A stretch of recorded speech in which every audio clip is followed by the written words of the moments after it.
Hi, and welcome. You're listening to the X22 Report. My name is Dave, and this is episode 3913BN. Today's date is May 27th, 2026, and the title of the episode is Step 1, RINOs removed. Step 2, destroy the Ds in midterms.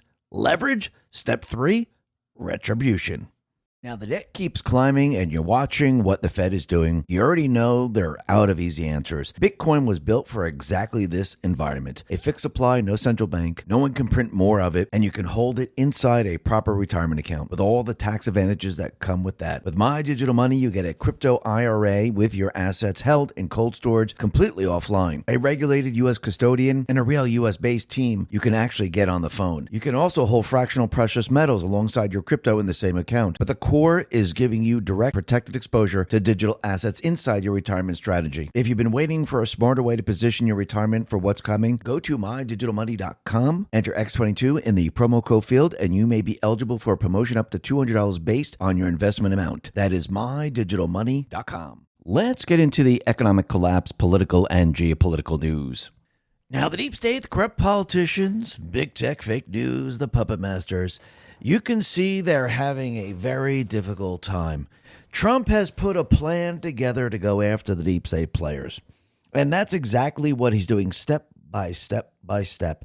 And think about it. You just can't come in and say, hey, you know what? We're going to arrest everyone and put them all behind bars. I know that's what people want. But the reality is there's a lot of elected people that were never elected. They were installed. And you need to break down the system that they created. This is why he has J.D. Vance exposing the fraud. This is why he's showing the entire country how their money system worked. In the very beginning, what happened was people started to learn about Epstein. That is their blackmail system. People are learning about their money system. That is the fraud system.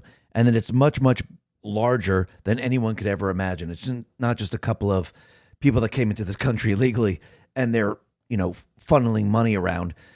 This goes much, much higher than this because, again, this is a well-organized criminal syndicate. And they've put together many, many NGOs, and it's run by a lot of foreign countries, a lot of individuals here in this country, and they work together. And yes, every single one of these people, they get a piece of the action. So when you start to look at it, you could see they have their money system, they have their blackmail system, which is Epstein, which I do believe a lot of that information is going to be coming out, and that is going to be via the grand jury. And they also have their election rigging system. Now, to make their election rigging system work, what do you need to do? You need to make sure that you have people on the ground that are going to assist in this, because if you don't have the Secretary of States, if you don't have those people in the election centers, if you don't have the mayors, the governors, and the rest to get on board with it, then it's not going to work. So they spent many, many years getting these people on board. And how do you keep these people on board? Either with blackmail or with money. And what else do you need? You need, once you get those people into place, once those people are installed in D.C. and local governments, you need a way to keep them in line. So what do? Well, you give the losers money. Remember, these people are not moral, upstanding citizens. They're not doing things for the benefit of the country. They are criminals through and through. If they weren't in D.C., if they weren't in local government, most of these people probably would be arrested for some crime of doing something. And as we could see, those people that actually lose the election and they weren't able to be installed, they end up doing pretty bad things. And think about it. Once the elected people are into place, what do? They bring in other criminals to assist them in all of this. So what did Trump have to do? Well, first of all, he had to go across the world and dismantle their entire system. Because you have to remember, they have terrorist armies around the world. That is what he's doing right now. He's also setting up the system so we can thrive. This is why he's out in Iran. Yes, they have a terrorist organization. Plus, the terrorist organization, what do? They guarded the control of energy. Trump is removing all of this. And when it comes to the elected people, which are really installed people, he has to beat them in an election. And this is what he's doing. So basically, we're now at the phase where we're exposing the deep state system and dismantling it across the world, exposing the fraud, exposing the blackmail. We already know about the fake news. And now he's in the process of removing the uniparty. And he's removing the RINOs right now. And we could see it happening in real time. Those people are being primaried. Step 2, what is Trump going to do? He's going to destroy the Ds in the midterm. How is he going to do that? Well, once he has his people in place and we remove the RINOs, those people are going to be going up against the Ds. Now, the only way the Ds can install their people is with their cheating. They use Social Security numbers. They use mail-in ballots. They use people on the ground. This is what they have been doing for a very long time. Trump has removed most of this. I do believe in the end, he'll make it so there will be no way to cheat in the election. They'll try. There might be some pockets where they'll be able to do this. But on a whole, he's going to shut down the cheating. How is he going to do this? Well, as of right now, he's been pushing the Save America Act. Now, does he really need the Save America Act? No, he really doesn't. Because again, we have 2 cases now that are being investigated. And we have one in Fulton County. We have one in Maricopa County in Arizona. One's in Georgia. And we know Tulsi's involved with this. The FBI's involved with this. DOJ's involved with this. And once Trump shows the country that we have foreign interference, it's a national security threat, he can write an executive order and make it very, very simple. Voter ID, one-day voting, paper ballots. Very simple. He could do this no problem whatsoever. But for some reason, I still believe that he wants the Save America Act pass at the last moment. Now, I could be completely wrong. Remember, he really doesn't need it, but it would be nice to have, I do believe, to show that we actually have a law in place. And because the states really can't put or implement everything in the Save America Act, and we just found out that the elections are being interfered via foreign sources, he can write an executive order. I do believe this will reinforce his executive order. Now, does he need the Save America Act? No, he really doesn't. But this is how he's going to create the system to beat the Ds. The Ds are going to lose by quite a bit. Just like we saw John Cornyn. He lost by quite a bit. These Ds are going to lose by quite a bit. They're going to lose a lot of their seats. And basically, Trump is going to destroy these people in the midterms. And what people are going to realize is that they've been cheating all along. Now, of course, the Ds are going to use this to say Trump is the king. He cheated in the election. This is why we lost by a lot of votes. But again, Trump is going to have the receipts. The Ds are not, because Trump has been collecting the evidence since the beginning on how their election system works and how they rig the election to continually install the people. And once Trump has the leverage and he has the deep state system dismantled, this is when we're going to see retribution. This is when we're going to see justice, accountability. And again, you don't attack your enemy while they have strength. You attack them when they're weak. And that's what Trump is doing right now. He's weakening them every step of the way. And yes, the deep state players are going to fight back with everything that they have. They're going to put out fake stories. They're going to continually try to keep Ukraine stabilized and have Ukraine do what they want them to do, try to get us into war. They're going to try to continually push Iran against what Trump wants. But in the end, all of this is going to fail. And we're seeing it fail right in front of our eyes. Now, think about what will happen once we have control of the midterms, once we have control over the House and Senate, I should say. Well, that gives Trump an enormous amount of leverage. Because once you have the Patriots, I'm not talking about the Uniparty, I'm talking about the Patriots that he endorsed. They can create laws. They can remove laws. They can do a lot in a very, very fast period of time. So when the midterms happen, what does Trump have? He has 2 years, unless, we find out that they overthrew the United States government, which they did. What happens? Well, there's nothing in the Constitution, but we'll have to see how that plays out and what the Supreme Court does. But anyhow, Trump will have, let's just use the time frame that he has now. He has 2 years left. Once you have the House and Senate, things can happen very, very quickly. Remember, this is not the Uniparty. It's not Cornyn. It's not Tillis. It's not any of these people. You have full control over everything.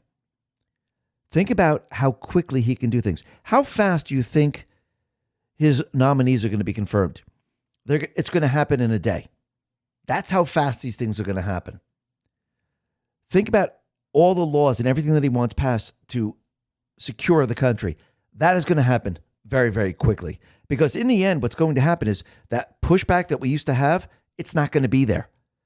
So when everyone says, oh, look, they're not confirming his nominees right now, you have to remember, right now we're still fighting within the deep state system.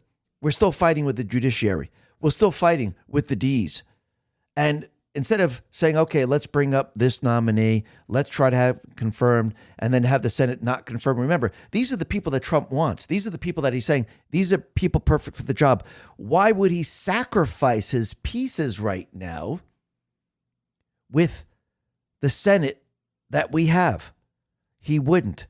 He would wait until the right moment, the right time, and we have the full power of the House and Senate.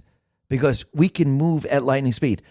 Is he moving at lightning speed right now? Well, he is moving pretty fast. But again, he's always being blocked on certain levels, which means they're slowing everything down. Soon, that will not happen because they won't have the judiciary. Because again, if you have the House and Senate, what can you do?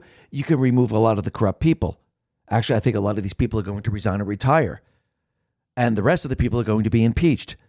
And Trump is going to then install the other judges. Will it take a long time to install the judges? No, because he has the House and Senate. It's that much easier. So there'll be like virtually no wait time whatsoever. And the people will be all for this. And all the blocks will be removed. And he can go full steam ahead. Within the next 2 years, you're going to see the country completely and utterly transform. Now, this doesn't mean the deep state players are completely gone. This doesn't mean they're just sitting there going, you know what we're going to do? We can't do anything. They won the House and Senate. So what? You know they're going to fight back. You know they're going to try to use lawfare before the judges are removed. You know they're going to try to use riots. You know they're going to try to use any type of an event. I mean, right now they're pushing Ebola. That's not going to get off the ground. It's not going to happen. They're going to try, and it will fail, which means they're going to be moving to something completely different. But again, Trump and team, they are prepared for this. They have countermeasures already in place. They know that the insurgency, the color revolution, is going to happen. You could see it now in the different cities. You can see what's happening out in Newark, New Jersey. You can see what's happening out in Chicago. You could see what's happening in Minneapolis. You could see that it's now building over the summer.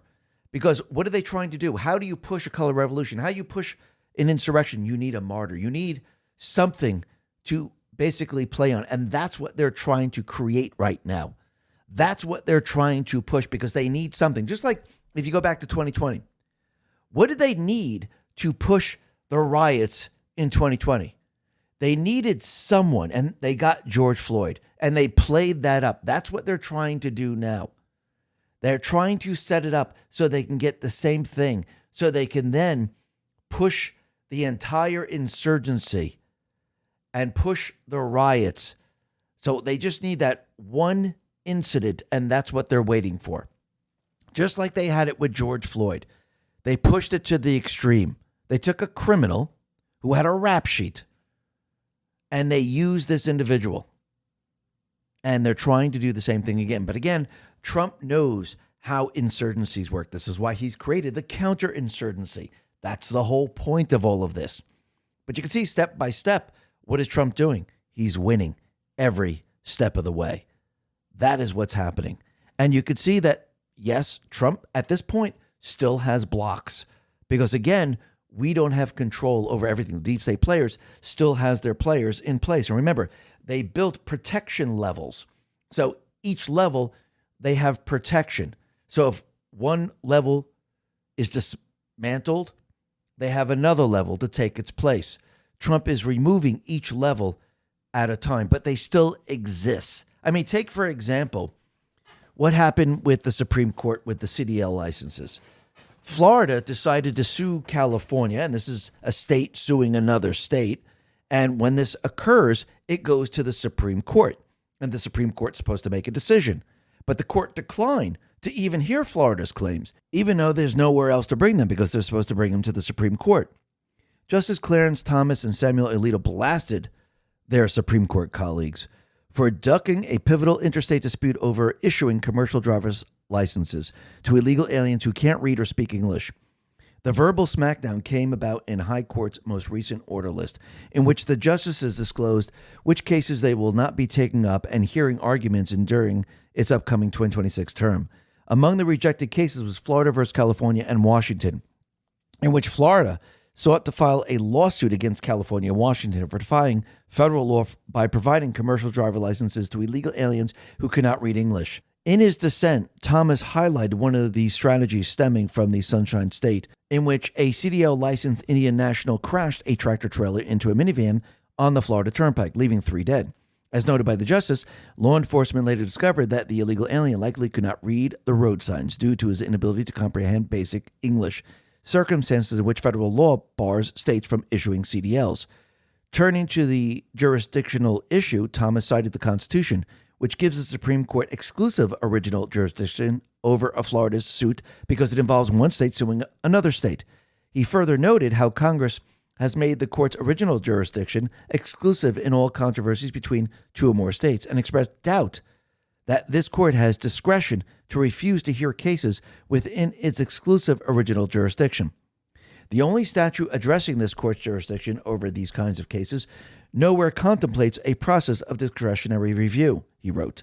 Nonetheless, this court has adopted a discretionary approach to its exclusive original jurisdiction based on policy judgments that are in conflict with the policy choices that Congress made in the statutory test specifying the court's original jurisdiction. Thus, both Justice Alito and I have repeatedly called for revisiting the court's precedents in this area. He concluded his assessment that the Supreme Court likely should have granted Florida's request to file its legal motion even under this discretionary approach, addressing the factors SCOTUS uses when weighing such matters. So once again, why didn't they want to take up this case?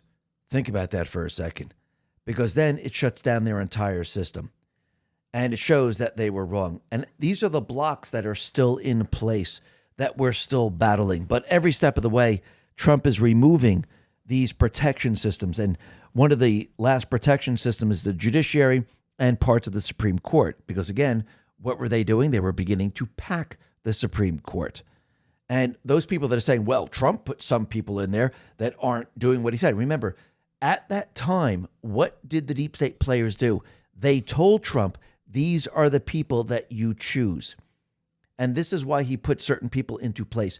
Today, it's very, very different. He's no longer going by that group that's saying these are the judges, these are, the prosecutors, these are the attorney generals. He's not using the bar anymore.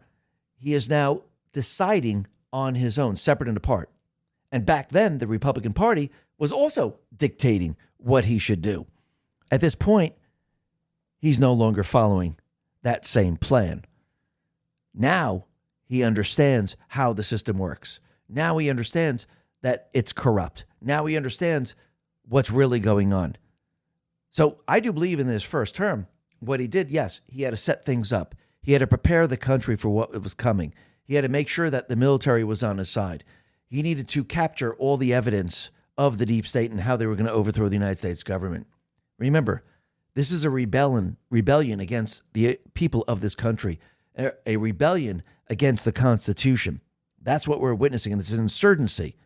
So basically, he formulated a plan to counter this insurgency. And again, he was never in politics. He was never in government. He's in business. And he had to learn a little bit when he was in the White House. And he started to learn very, very quickly, started to understand how the system works. And if you notice, his third term is very, very different than his first term. Because and the reason why I say his third term is because, again, the deep state players overthrew the United States government in 2020, and he allowed Biden to get into the White House so this way he could wake up the American people. This was the awakening phase of the plan. And now during his third term, you can see Trump is approaching everything very, very differently. He's already countering the things they're trying to do before they even happen. And even when they're already happening, he can respond very, very quickly. Plus, if you notice, he's speaking to the fake news, and his administration is speaking to the fake news very, very differently than his first term. Because again, they came up with a strategy. They came up with a plan. They started to understand what was really going on. And now they're able to basically counter everything that they're trying to do. We still have more to go, but you could see that he's winning every step of the way. And think about it. We know that these blue states, the blue cities, they're going to fight back to keep their illegals because, again, those are their constituents. Without them, they can't win an election. And you can see every step of the way, Trump is continually putting pressure on them. He's deporting. A lot of people are self-deporting. And he's putting a lot of restrictions on the blue states, on the blue cities. And one of the restrictions is basically that these sanctuary cities, they will not be able to receive international flights. Awaken Outlaw put this up and said, "Holy smokes, this is a boss move. The leverage Trump is about to assert over sanctuary cities via his DHS is truly next level catastrophic for them. The sanctuary city airports that would lose international flights are LA, Chicago, San Francisco, Seattle, Boston, Denver, Philadelphia, Newark." So Secretary of the DHS, Mark Wayne Mullen, announced that DHS is drawing up plans to block all international flights into the sanctuary cities by ending customs screening there. What's going to happen? This is going to devastate these cities.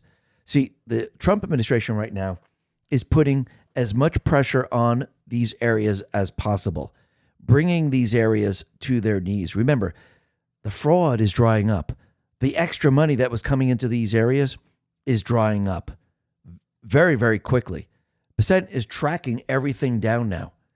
He's not just looking at the Somalis, not just looking at a couple of people in California. He's looking at the bigger picture. How did these people get the funds? Where did it come from? Did it come from an NGO or from another NGO or a shell company? Who else touched this money? What banking system was involved in all of this? He's tracking everything down. He's reverse engineering it all. So these states are hurting right now. And Trump and team, they're putting a lot of pressure on these states. But you could see a lot of these states, they're still moving forward with their agenda. What is their agenda? The Green New Scam, the Great Reset, getting rid of the guns, infiltrating the country.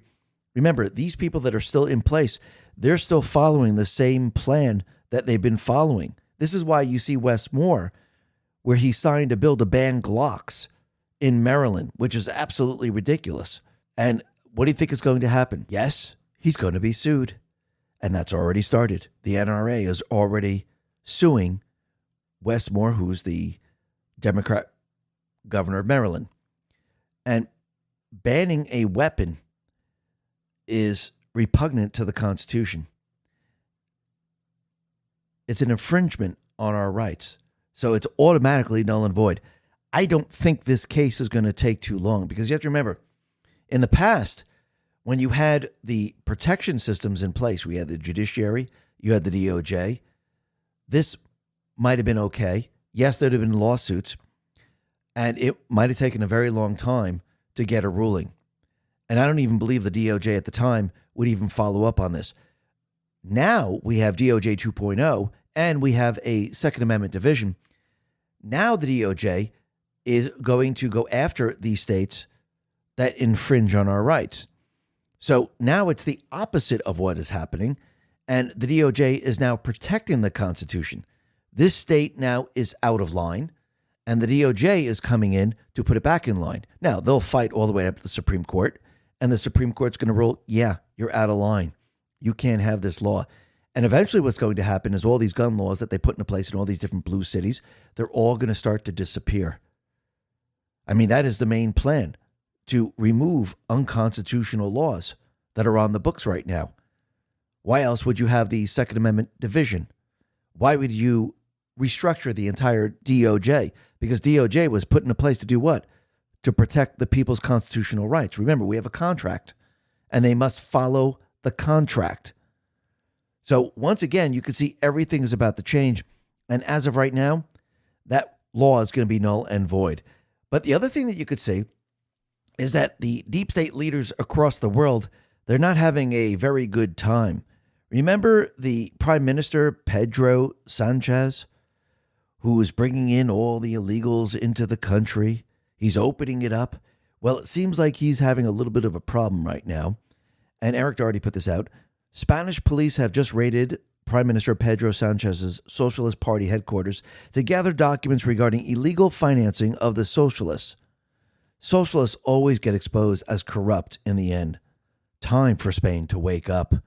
And that's absolutely true. And again, like we said over and over and over, the deep state players do not bring in people that have morals.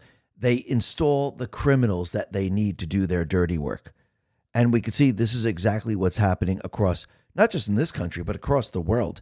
They brought in criminals. This is why eventually what happens is the crimes that they've been committing always comes back to haunt them. And then they try to cover it up. And you know what happens? The cover-up always gets you. And you're going to see this happen in France.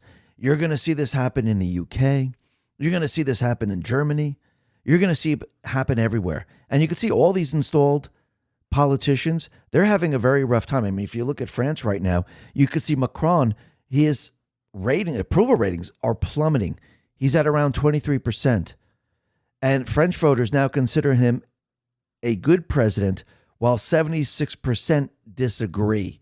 Think about that for a second. And these are probably the manipulated polls. And you can see there are other parties right now that are gaining traction in France. The same thing with the UK. The same thing with Germany. And it's going to be very, very difficult for these installed politicians because in the end, the people are going to rise up and they're going to be pushing these people out. And eventually, it's all going to be said and done. Now, the other thing that we could see is Trump, he's in the middle of working out a deal with Iran where Iran will be surrendering.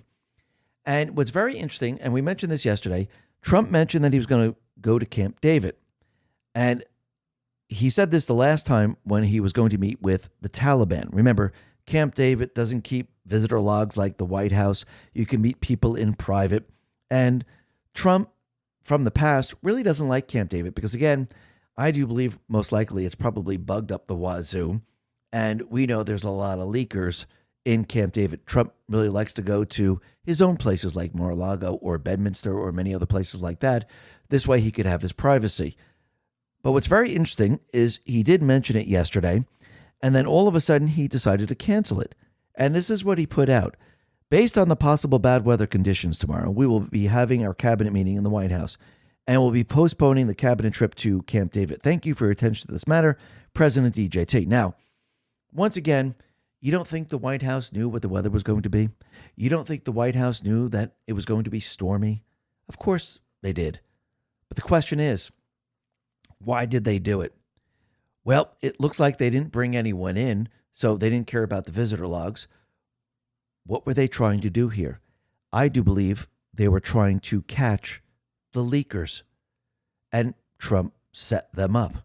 The Last Refuge says, the Camp David cabinet meeting was a leak trap operation. They caught him. Michelle Maxwell put this out and said, okay, so who is the leaker? President Trump canceled tomorrow's Camp David trip with the entire cabinet, opting to have the meeting at the White House instead due to possible bad weather conditions. Sundance, which is the Last Refuge, thinks this was a canary trap to find a leaker. The news of Donald Trump's planned cabinet meeting at Camp David was first reported by Politico from unnamed sources. Subsequent details were then published by the New York Post, followed by CNBC and CBS News, later confirmed the planned trip through unnamed White House officials and sources familiar with the matter. Trump came out the next day and said the trip was off. So now we know people leaked to 4 different news organizations and gave them different details, not Trump. You tell different staff different details and then wait to see who leaks what to whom. Boom. This is a classic, highly effective counterintelligence tactic known as canary trap or barium meal test. So that is very, very interesting. So who did they catch? That is going to be very interesting. As of right now, I don't see the person name, but eventually I do believe that name will be coming out. So it looks like that was a trap to catch the person. Again, we're still dealing with sleepers. We're still dealing with the deep state players. Are we winning every step of the way? Yes. Are they trying to stop us? Yes, but we are winning. And Trump let everyone know that Iran right now is in the middle of a regime change. And what does he mean? Does he just mean that the people are taking back control of the country? Or does he mean the regime that actually controlled the region, they're no longer in control? All right, quick break to talk about something I've just started using, Rumble Wallet. If you've ever been curious about buying and investing in crypto, Bitcoin, stablecoins, USAT, or even gold-backed stablecoins, but felt like it was too complicated, Rumble Wallet is an easy way to get started. You can buy, sell, and manage your cryptocurrencies all in one place, and the app is super straightforward. What really makes Rumble Wallet unique is that you can use it to tip your favorite creators like me and support the freedom-first community we've built here on Rumble. Getting started is simple. Just download the Rumble Wallet app, sign up with your existing Rumble account, no need for a new logon, complete a few security steps, and you're set up in minutes. You could start with just a few dollars, and with MoonPay built into Rumble Wallet, you can easily buy crypto using your credit card, debit card, or bank wire. So if you're thinking about the advantages of crypto, download Rumble Wallet now. Click my link in the description or search Rumble Wallet in your app store. Download Rumble Wallet today and move your assets to where they belong, in your hands, in your control. So just click the link in the description. Like the central bank, the Lloyds of London, the deep state players, Trump now has control of the entire area.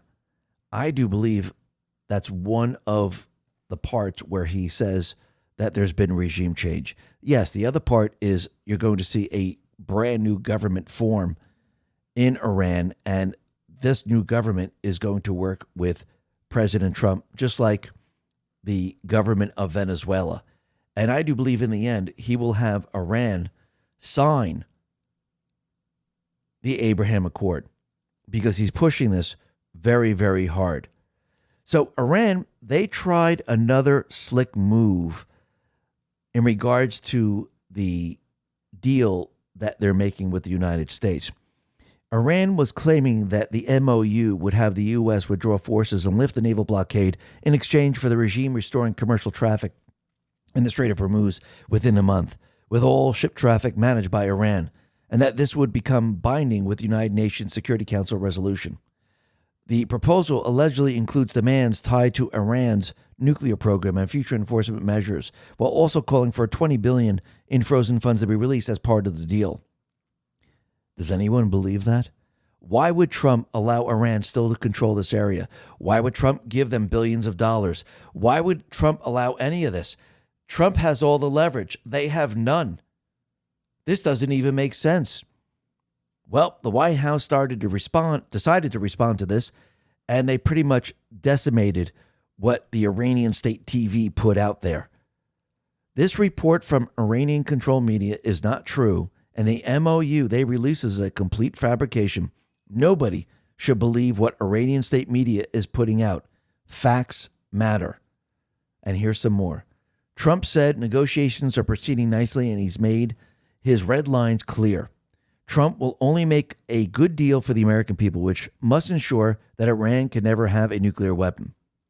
Trump himself told PBS in a phone call that there will be no sanctions relief in exchange for the nuclear dust. None at all. The nuclear dust cannot go to China.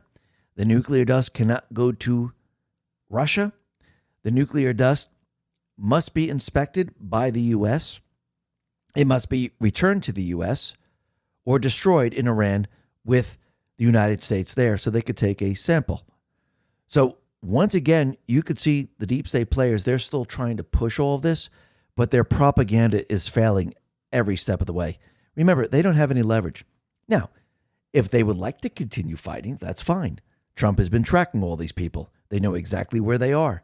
At a moment's notice, they would be destroyed. The rest of their weaponry would be destroyed. If they like to follow this path, they could have all the destruction they want.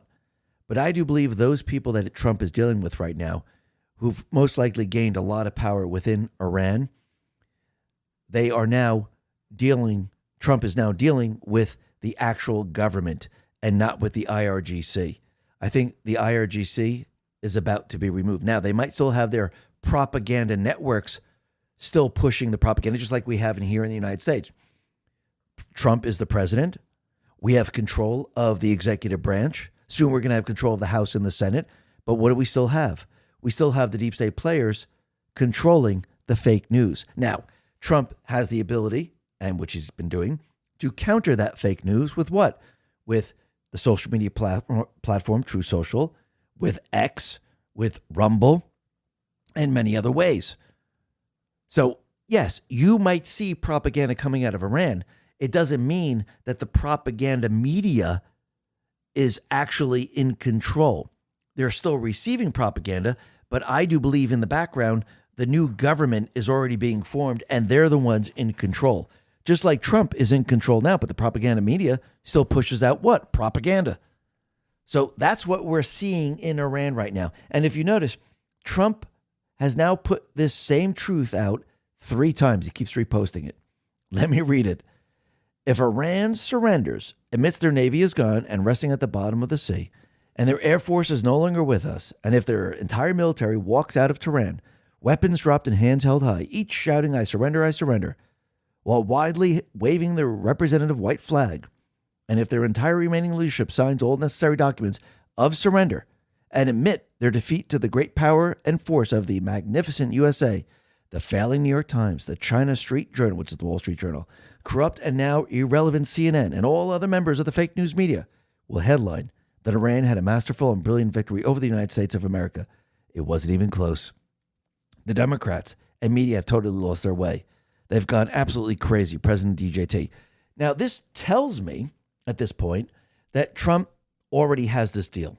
They're already ready to sign. And he's letting you know what the fake news is about to do. They're going to say Iran won against the United States when Trump has all the leverage, Trump has all the power, and Iran just surrendered. And now there's a new government. And the Strait of Hormuz is completely open to the world. Because think about why Trump went down to China. First, Trump did what? He got the leverage over China. So they didn't get any more cheap oil from Venezuela. They didn't get any more cheap oil from Iran. Trump shut the loopholes for tariffs and everything else. And Trump, going into China, had all the leverage he needed. And he got a couple things out of China. Number one, China is no longer going to supply weapons to Iran. Well, the deep state players in Iran, they're now stuck because where are they going to get their weapons? Are they going to be able to rebuild these weapons? No, not really. They were getting the supplies. They were getting the parts. They were getting the material from China. Trump just shut that down. Then he had Xi Jinping admit that the Strait of Hormuz should be open to everybody. Russia admits the Strait of Hormuz should be open to everybody. The EU and all the countries say, yes, the Strait of Hormuz should be open to everybody. So basically, he got all of that. And now he's going to be using all of that against them. And yes, he will collect the uranium in the end. And you can see that Trump at this point has all the leverage that he needs. He's the one who shut down the Strait of Hormuz. He's the one who blocked Iran. See, Iran, they couldn't open it. They couldn't do a damn thing. They could try to charge tolls, but if Trump has it shut down, who's going through? Nobody. So again, who has all the leverage? Trump does. He did it on purpose to strangle them. And now they're in a position where they can't even bargain. All they have left is the propaganda media. I mean, if you look at this country, what does the deep state players have left? The propaganda media. That's what they have left because they're losing their leverage left and right. They can't even stop it. And this is why they've been pushing another pandemic, Ebola.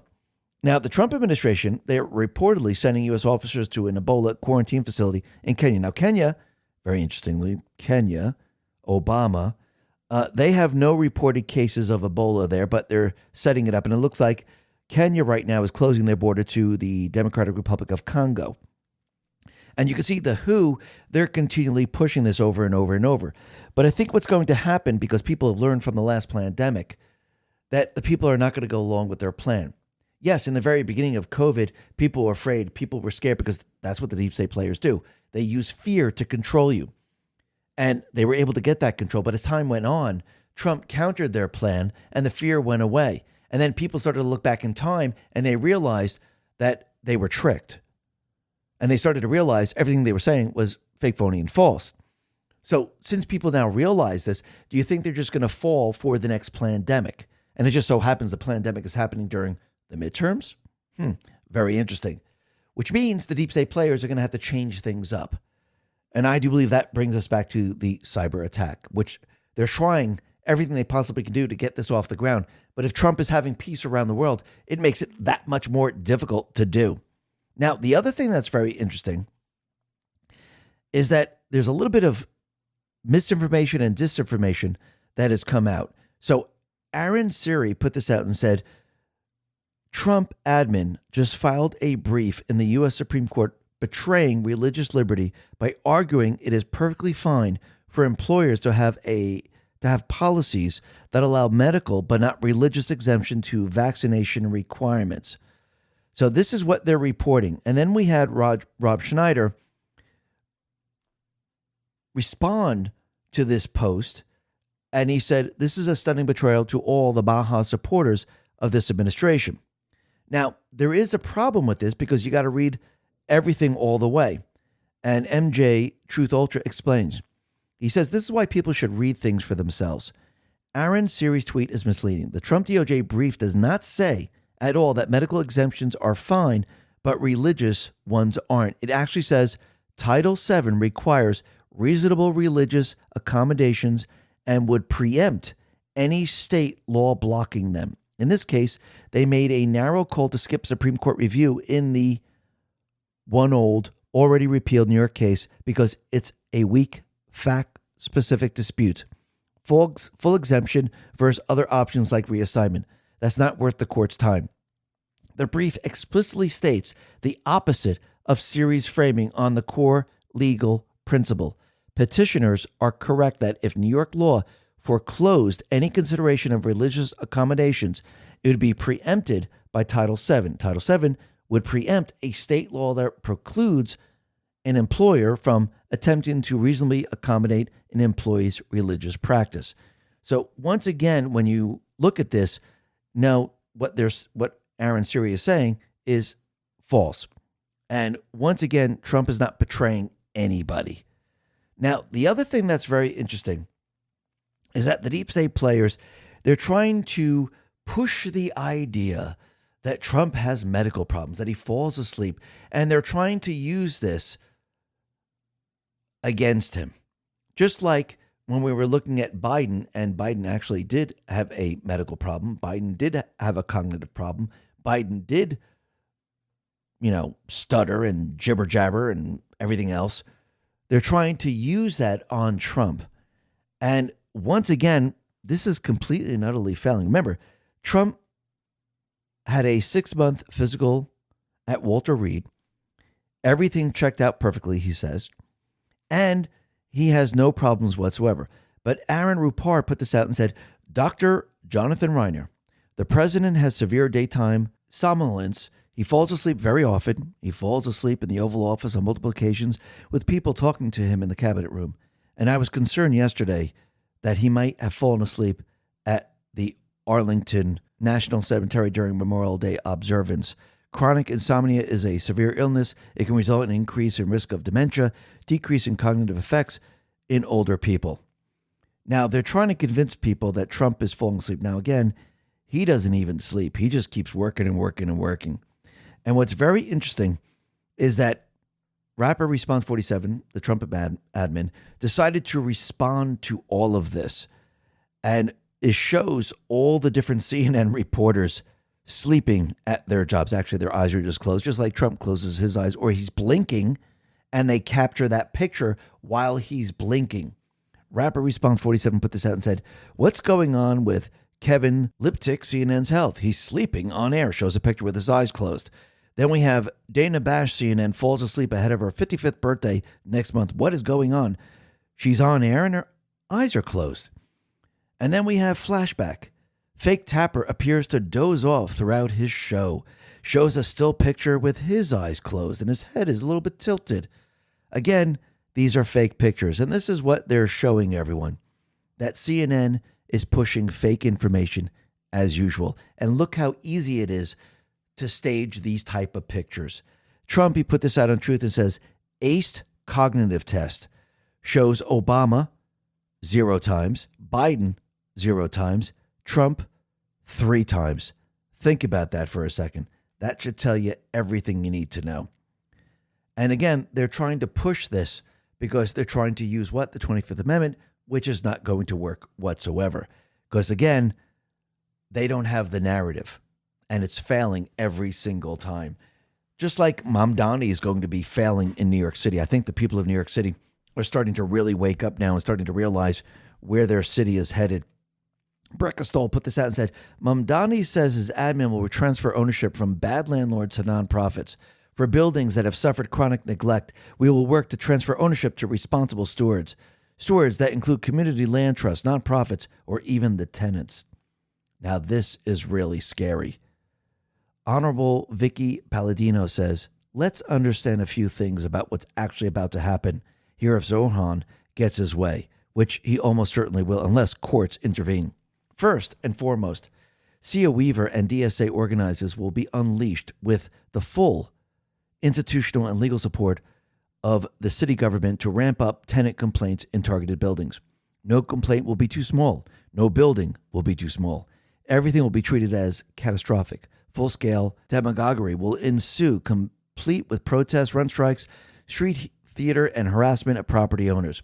Accordingly, the city building department will be weaponized to begin writing as many violations as possible in order to bolster the city's effort to justify a seizure. It won't matter how small or large violations are. The total number will be breathlessly cited as evidence of mismanagement.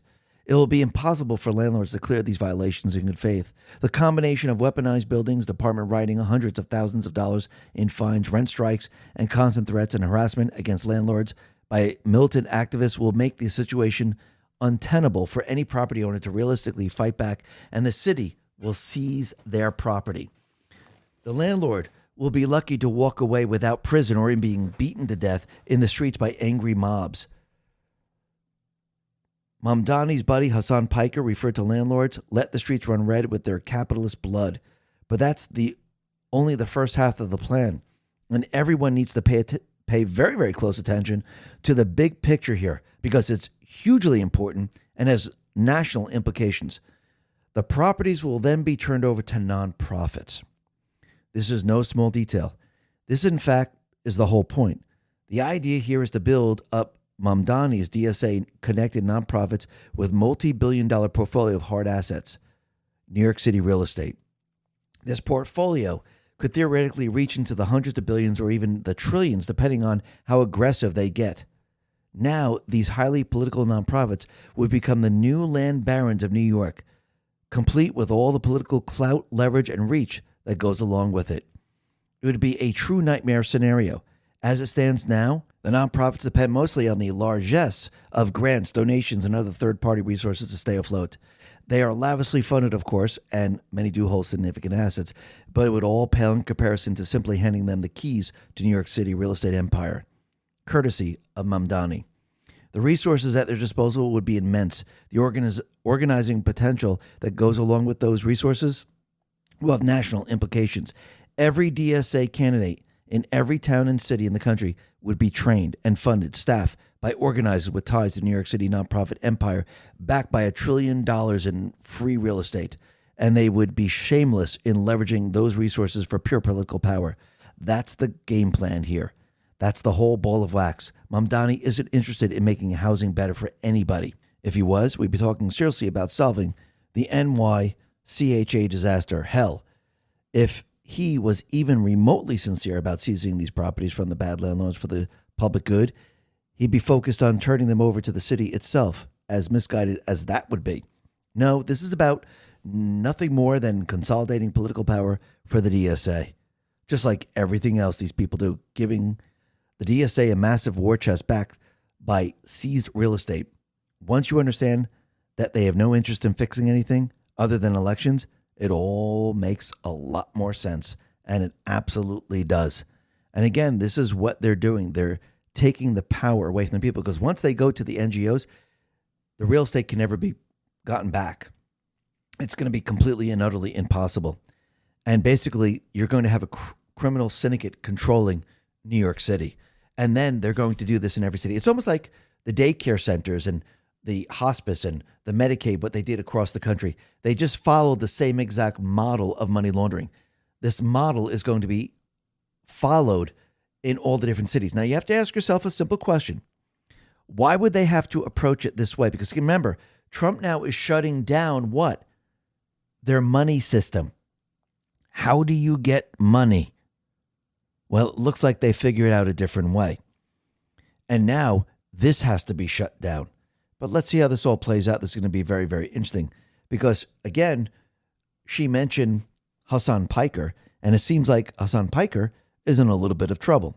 Nate Friedman put this out and said, I've been reporting on Singham's paid protesting network for the last year. This is a huge development. He pays people close to $80,000 a year to protest because you have to remember,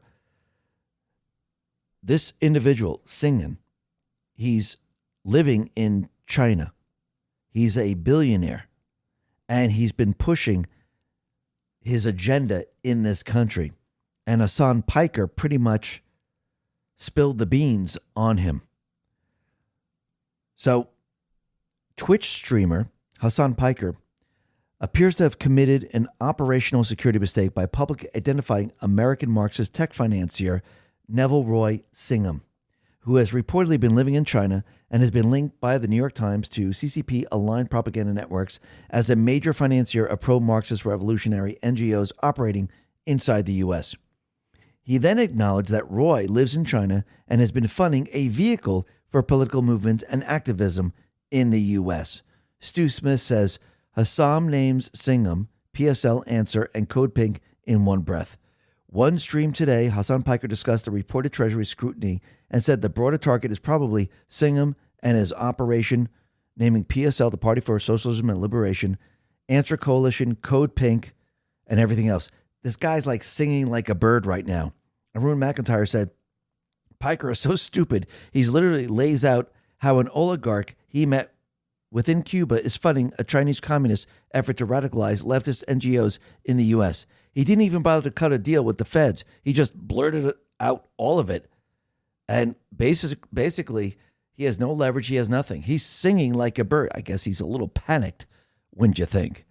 Now, the other thing that we could see is that Mark Elias right now, he has been losing almost every single case right now. You see, when you have lawfare on your side, you have judges on your side, and you're not following the rule of law, yeah, you're going to win a lot.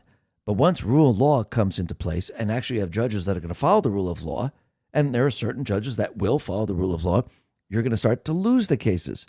And Mark Elias was humiliated because a judge now has upholded the GOP 24 Republican 4 Democrat congressional map. Joe Lane says Mark Elias is losing every case in court now. No wonder they called in Eric Holder to try and help. Nothing is going to help. We're witnessing the complete destruction of the Democrat Party. Enjoy the show. Absolutely. And think about it. We just had the elections. And now you're starting to see that all these people, they're losing their seats. So the next Congress, Emil Joy put this out, will not have Al Green, Jasmine Crockett, Dan Crenshaw, Eric Swalwell, Mitch McConnell, Nancy Pelosi, Don Bacon, Jerry Nadler, Bill Cassidy, Thomas Massey, John Cornyn. Trump is draining the elected or the installed swamp. That is what we're seeing. And you can see Trump is winning every step of the way. We're going to be talking a little bit more about this a little bit later. But first, let's talk about what's happening across the country right now. Because again, think about what the deep state players are doing right now. They're now going after the ICE facilities once again. The warmer weather is here in the northern states. And you could see the teenagers are out there. You could see the illegals are out there. Antifa's out there. And they're doing what they do best. Trump, he put this out on Truth. He said, teen takeover in Chicago, 5 officers badly hurt. Mayor and Governor are Tebel. Should call for help. He's absolutely right. And when you look at Newark, New Jersey, you could see far left rioters. They dressed in black riot gear and they were arrested at the Delaney Hall Detention Center. And you could see they're going after the ICE facilities. They're doing all of this in Newark right now. And it's only going to get worse as time goes on. Why? What are they doing? They're trying to form their insurgency, their color revolution. And they need a peace to do this. Data Republican explains, the top goal in any color revolution is to provoke violence and create martyrs. I guarantee many NGOs were behind the training and radicalization of these rioters. The Trump administration needs to understand it cannot simultaneously be effective and win the narrative. The game is rigged against them, always. Well, you have to remember, they're trying to push this agenda. They're trying to get a martyr.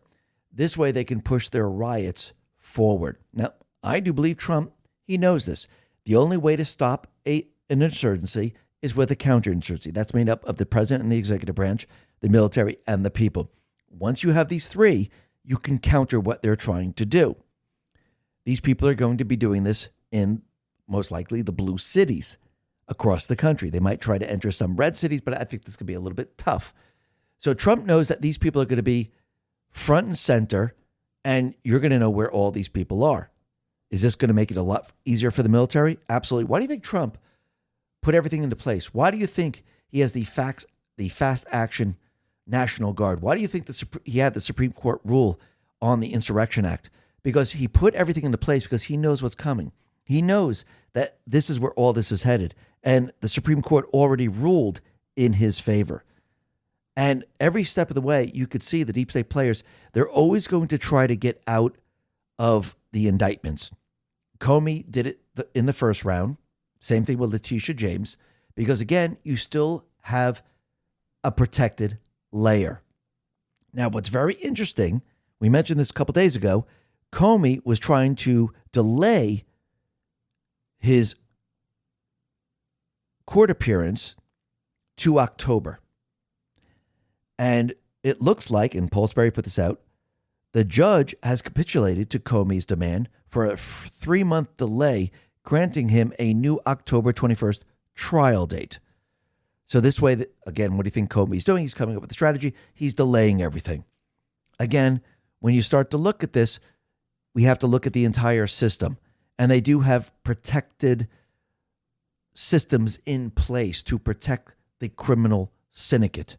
And this is why Trump needs the House. This is why Trump needs the Senate, because we need to remove all of this if we're going to have retribution. And even look at Joe Biden right now. Joe Biden sues the DOJ to stop the release of the audio recordings connected to the special counsel probe.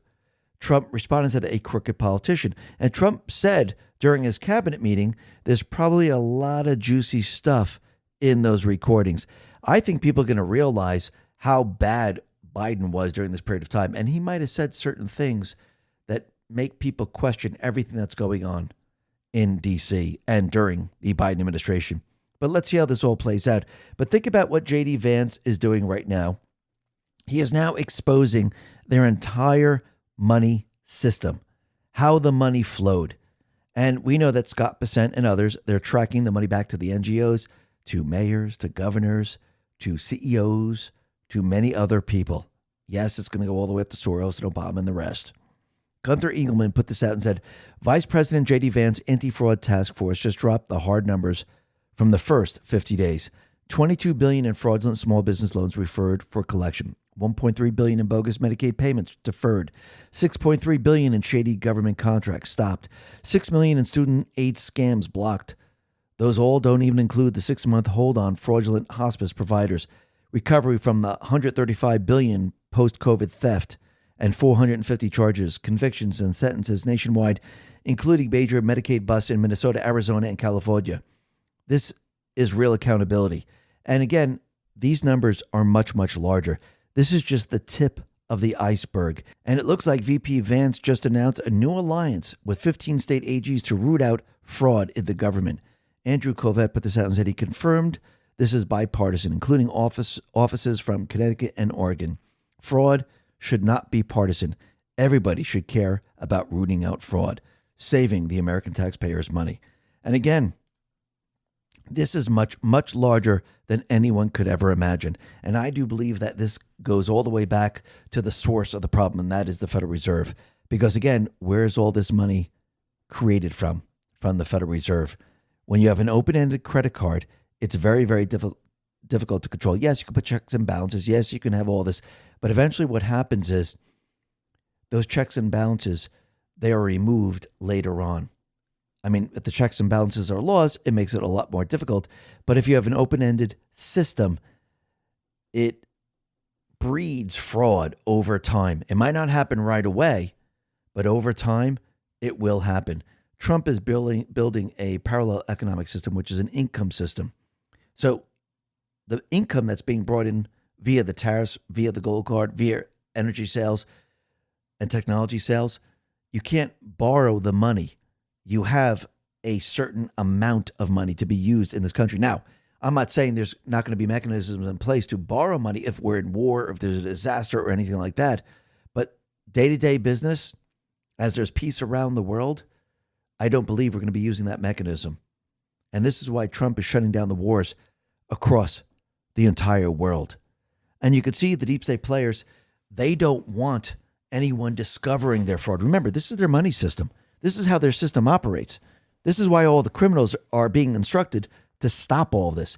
This is why California voted to pass the AB 2624, also known as the Stop Nick Shirley Act. Nick Shirley put this out and said, this bill puts journalists at civil risk for investigating fraud and makes it harder to expose fraud in immigration support services, including NGOs, nonprofits, and healthcare facilities that receive hundreds of millions from the state of California each year. Now, you have to ask yourself a simple question. Why would they put this in place? Because, again, they're trying to cover up their crimes. They're trying to protect their system. And in the end, the cover-up always gets you. Very, very interesting. And Trump asked Acting Attorney General Todd Blanche, what are we doing with all this fraud? Do we have any cases that are going on right now?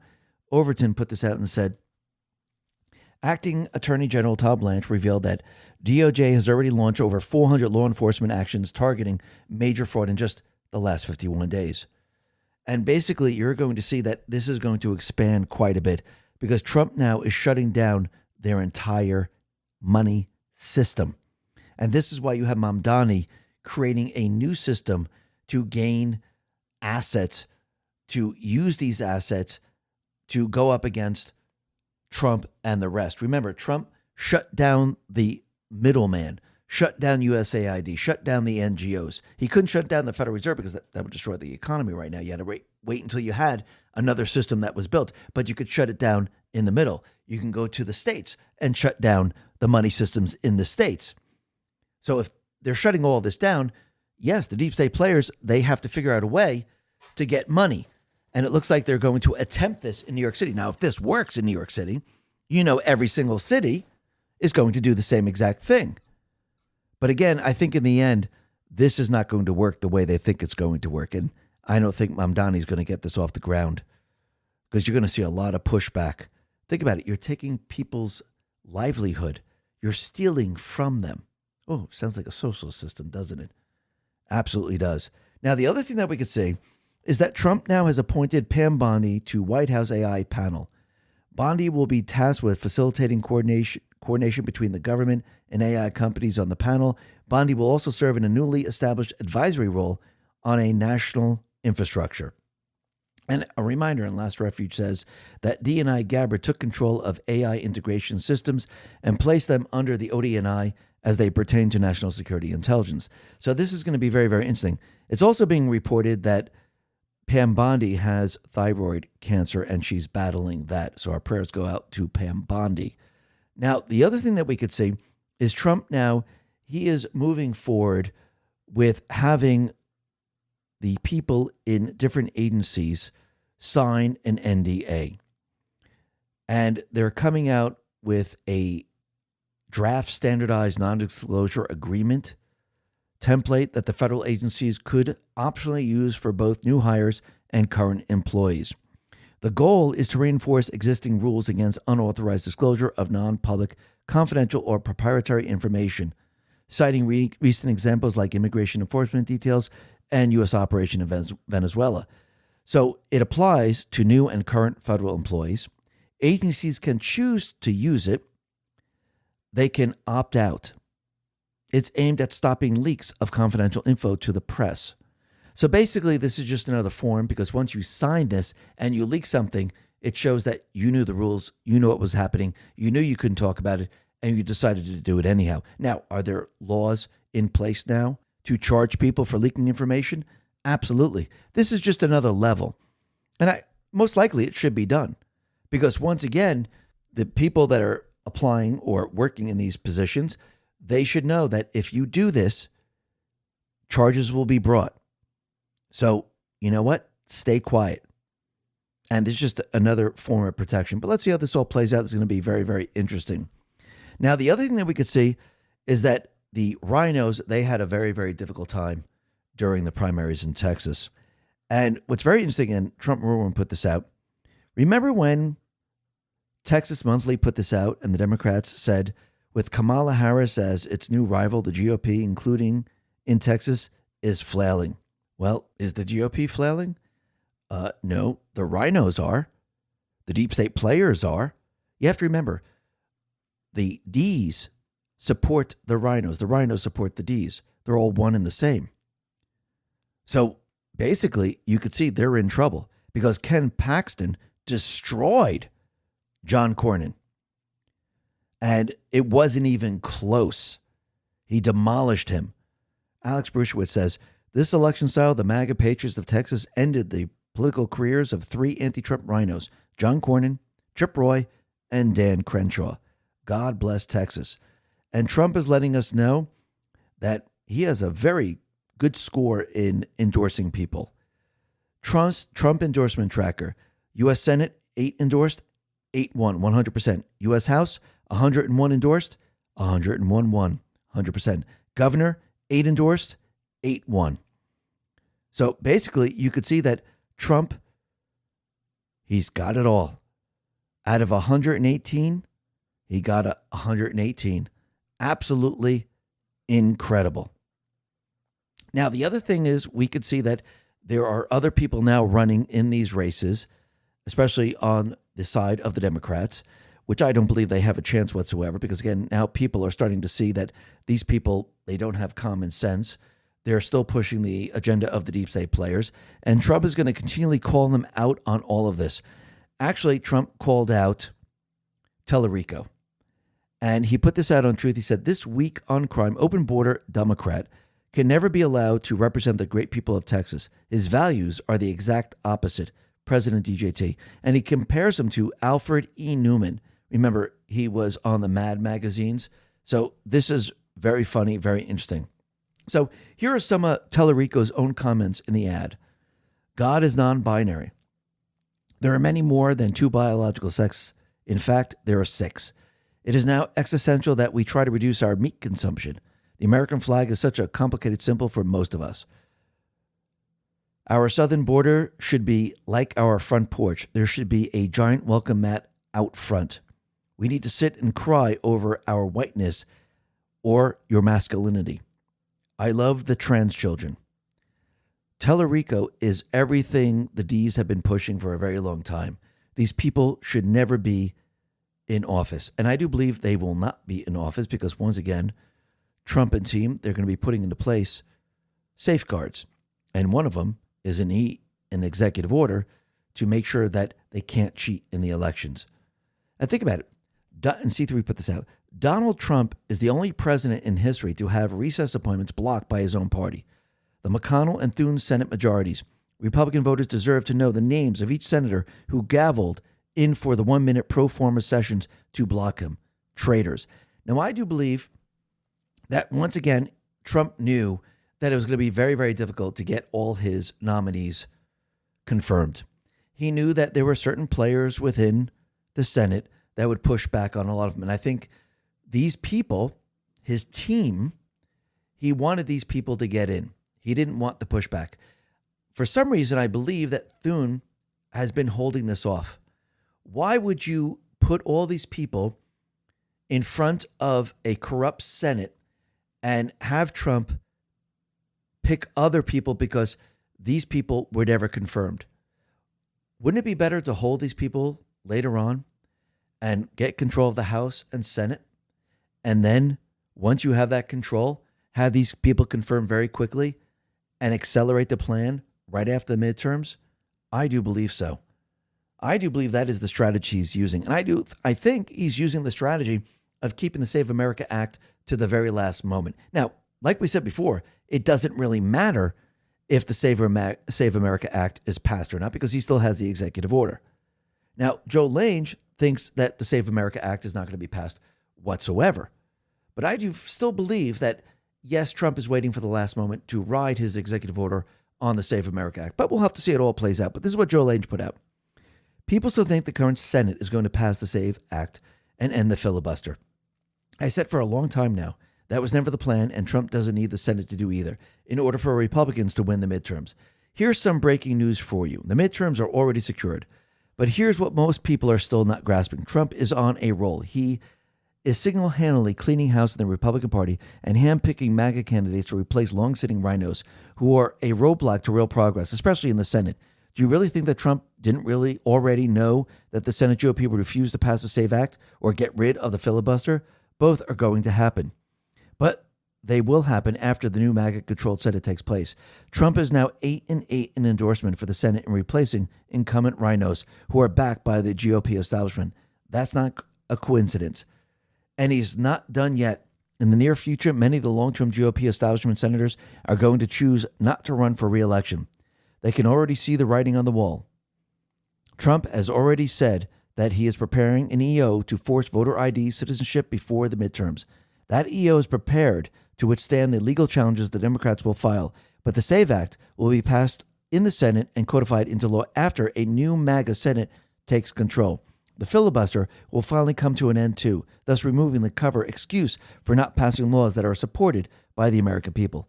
No more excuses, and guess who will get all the credit for permanently securing our elections and throwing the filibuster into the trash bin of history? Trump will get the credit, and he deserves it.